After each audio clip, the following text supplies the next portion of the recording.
தேர்தல் ஆணையம் என்னென்ன வேலைலாம் பார்க்குதோ அதெல்லாம் நம்ம கையில் இருந்துச்சு. இப்ப தேர்தல் ஆணையத்தில் திருடர்கள் வந்து விட்டார்கள். நான் இப்ப கவனமா இருக்க வேண்டியிருக்கு. அதனாலதான் இவ்வளவு பணி.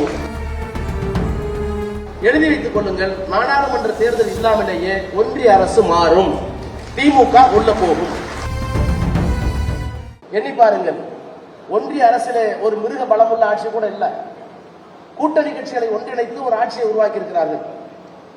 அந்த ஆட்சி இன்றைக்கு தேர்தல் கமிஷனை எப்படியெல்லாம் பயன்படுத்துகிறது? நான் 30 ஆண்டு காலம் நாடாளுமன்றத்தில் இருக்கிறேன். 96 நாடாளுமன்றத்துக்கு தேர்ந்தெடுக்கப்பட்ட அப்ப எனக்கு வயசு 30 31 தான். இப்ப 27 வருஷம் 28 வருஷமா இருக்கேன். இந்த மாதிரி பிஎல்ஏ பார்த்ததுண்டா? பிஎல்ஏ 2 தெரியுமா? பிஎல்சி தெரியுமா? அண்ணன் தேர்தல் எதுவுமே தெரியாது. இப்ப தேர்தல் ஆணையம் என்னென்ன வேலைலாம் பார்க்குதோ அதெல்லாம் நம்ம கையில் இருந்துச்சு.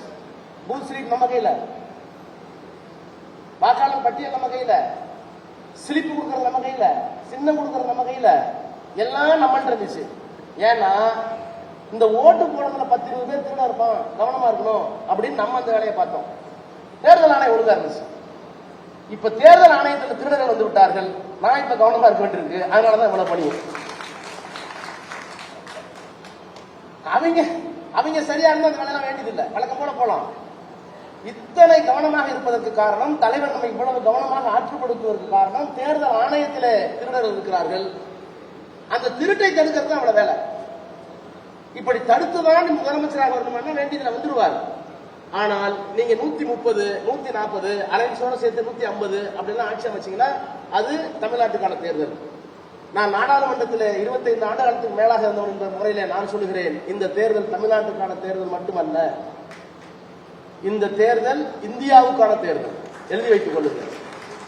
இப்ப இந்த கூட்டணியில் இருக்கிற சந்திரபாபு நாயுடுவோ அல்லது மற்ற மாநில கட்சிகளோ வலிந்து மோடியை, அமித்ஷாவை ஆதரிப்பதற்கு காரணம் வேற வழி இல்லை. இடி, இன்கம் டாக்ஸ், சிபிஐ எல்லாம் வந்து இருக்கிறான். தெலுங்கு தேசம் உருவாக்குற யார் காரணமோ சந்திரசேகர ராவ். தமிழ்நாட்டை உருவாக்கியவர் அண்ணா என்று சொன்னால் தெலுங்கு தேசத்தை உருவாக்கி கொடுத்த சந்திரசேகர ராவ். அவர் குடும்பத்தை 2ஆ பிடிச்சு அந்த கட்சி எனக்கு ஆட்சியில் இல்லை. சிவசேனா ஒரு மிகப்பெரிய இயக்கம், அந்த இயக்கத்தை 2ஆ பிரிச்சு அண்ணன் தம்பி பிரிச்சு இல்லை. இப்படி எல்லா அரசியல் கட்சிகளையும் துண்டாடி எல்லா மாநில கட்சிகளையும் முடக்கி குடும்பத்தை முடக்கிறது, பிரிக்கிறது, அந்த கட்சியை உடைக்கிறது, அல்லது இருக்கிற எம்எல்ஏக்களை உடைக்கிறது மகாராஷ்டிரா தான் நடந்துச்சு.